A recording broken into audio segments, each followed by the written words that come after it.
c'est, avec la force du Christ eucharistique en elle, ce qui permet à la Sainte Marie l'Égyptienne, de vivre. Mais quelque chose, et qui est en rapport avec ce que je viens de vous dire, c'est que quelque chose qui a fait qu'elle a mis un désir par-dessus ses désirs terrestres. Et c'est ça la grande chose.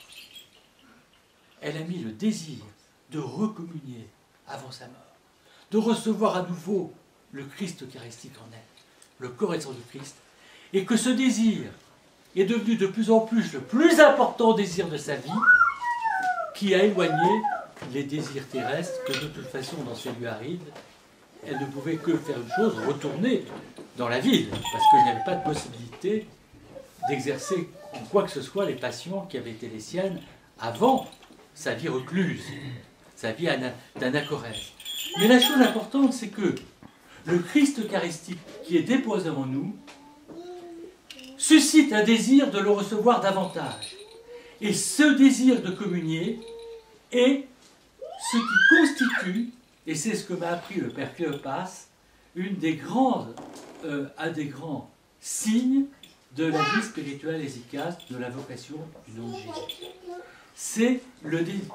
Le Christ est en moi, mais les passions en moi voilent cette présence. Comme dit quelque part l'apôtre Paul, n'éteignez pas l'esprit. Qu'aussitôt après avoir reçu le corps et le sang du Christ, combien d'entre nous, allez, une heure, quelquefois 5 minutes après, quelquefois 10 minutes après, quelquefois 15 minutes après, quelquefois 20 minutes après, quelquefois, et je suis charitable, seulement 1 heure après, ont totalement oublié qu'ils avaient reçu le Christ et sont dans des pensées qui n'ont plus rien à voir, alors qu'ils sont des vases sacrés, ayant reçu en eux le Christ eucharistique, et ils ne recherchent pas des conversations spirituelles qui pourraient continuer à les nourrir, mais ils parlent du dernier film, du dernier machin, etc. Que sais-je. Le même Père Cléopas, avant cet enseignement, m'avait enseigné 3 ans avant, ou 4 ans avant, je n'ai pas les dates en tête, mais je peux vous dire, le premier enseignement, en quelle année c'était? C'était en 73. Le second, je me souviens plus très bien, c'était en 75, 76, ça je ne sais plus. Mais le premier, c'était en 73, où j'ai séjourné une dizaine de jours à Silistria. Et là, le Père Cléopas me disait, lorsque, Père Michel, lorsque je sais que vos occupations pastorales comme prêtre rendent difficile ce conseil, mais efforcez-vous, lorsque vous avez communié, de rentrer en vous-même et d'être en silence. Et demain, ici, vous n'avez pas d'obligation pastorale, ici, dans ce conseil.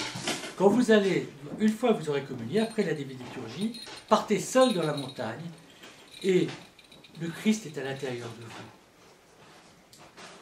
Et murmurez son Saint-Nom. C'était la première fois que j'entendais de ma vie, et je n'ai lu ça nulle part que très tard dans mon existence, un enseignement pareil. Priez le Christ intérieur, priez le Christ eucharistique, et de maintenir sa présence en invoquant son doux.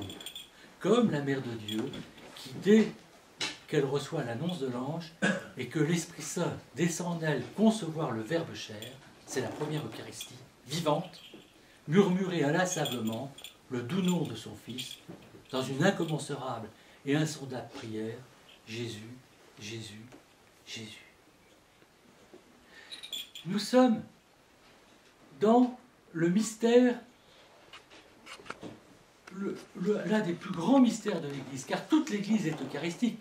Ecclésia, c'est l'assemblée, je ne dirais pas autour du Christ, ça c'est une erreur théologique, c'est l'assemblée dans le Christ, incorporée au Christ. Et je soigne mes mots, incorporé, c'est-à-dire membre du corps eucharistique du Christ.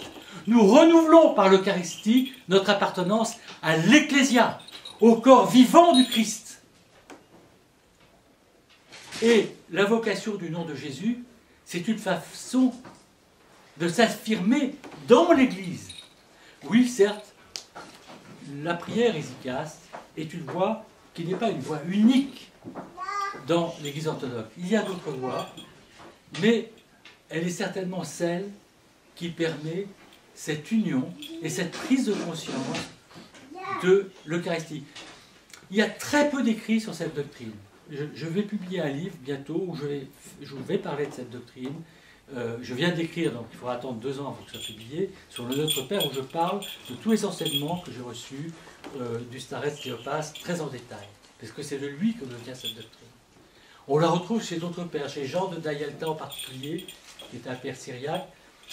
Mais le seul écrit que je connaisse, c'est un évêque du 19e siècle, l'évêque Justin, qui devrait être canonisé par les orthodoxes, et qui s'adresse au peuple en leur disant, quand vous avez communié, invoquez le nom de Jésus qui est en vous. Un écrit.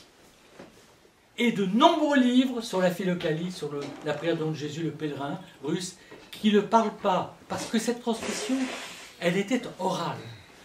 Ne pensez pas que tout soit dans les livres.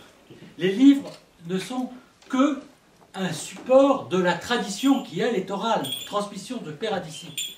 Le miracle, c'est que ce Starets m'ait choisi, moi, prêtre, jeune prêtre, je n'avais pas 30 ans, pour recevoir un enseignement de feu pareil. Et il savait sans doute qu'un jour je le transmettrais, et je le transmettrais par écrit. Ce jour est venu, et c'est 40 ans après. Donc c'est pas un jour. Comme le saint Séraphin Sarov avait choisi quelqu'un qui n'est pas un de ses disciples, Motolivov, qui est chargé de transmettre, parce que le Starets prophétise qu'il transmettra cet enseignement, et en fait ça se passera après sa mort, dans des circonstances que je ne vais pas vous raconter. C'est sa femme qui va trouver dans un grenier, au fond d'une malle, un texte illisible, qu'elle donnera à un éditeur à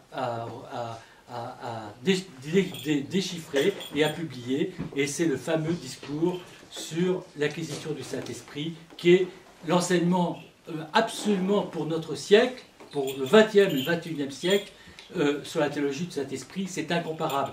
Pour autant, le Starets Séraphin Sarov avait des disciples très proches à qui il n'a pas transmis cet enseignement. Que l'on choisisse un étranger pour transmettre un enseignement, c'est une chose courante dans l'Église orthodoxe, c'est un mystère.